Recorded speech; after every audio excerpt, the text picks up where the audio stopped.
স্বরাষ্ট্র মন্ত্রণালয়ের বেঁধে দেওয়া সময়ের শেষ দিন পর্যন্ত রংপুরে সামরিক, বেসামরিক ও ব্যক্তি পর্যায়ের সব অস্ত্র জমা পড়েনি।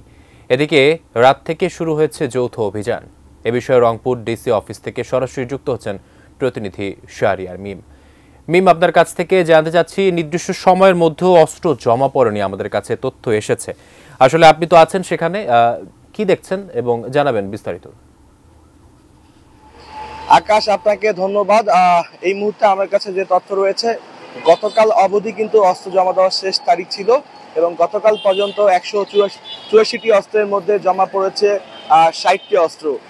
এবং যদি একটু আপনাদেরকে জানিয়ে রাখি যে রংপুরে যদি এই মুহূর্তে যদি আপনাদেরকে প্রেক্ষাপট জানিয়ে রাখি, রংপুরের আপনারা নিশ্চয়ই দেখতে পাচ্ছেন যে রংপুর যে জেলা প্রশাসকের যে কার্যালয় রয়েছে, সেখানে কিন্তু আমরা এডিসির কাছ থেকে বা ভারপ্রাপ্ত জেলা প্রশাসকের কাছ থেকে কিন্তু এই সকল তথ্য আমরা পেয়েছি শাহনাজ বেগমের কাছ থেকে।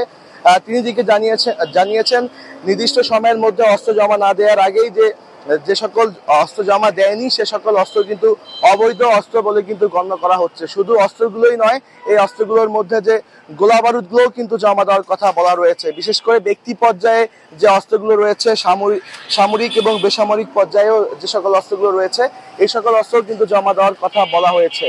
আর রংপুরের যদি আইন শৃঙ্খলা পরিস্থিতির কথা বলি, রংপুরের নতুন মেট্রোপলিটন পুলিশ কমিশনার যোগদান করেছে এবং সেই সঙ্গে কিন্তু নতুন জেলা পুলিশ সুপার যোগদান করেছে। এখন কিন্তু আইন শৃঙ্খলা পরিস্থিতি দিন দিন স্বাভাবিক হতে শুরু করেছে।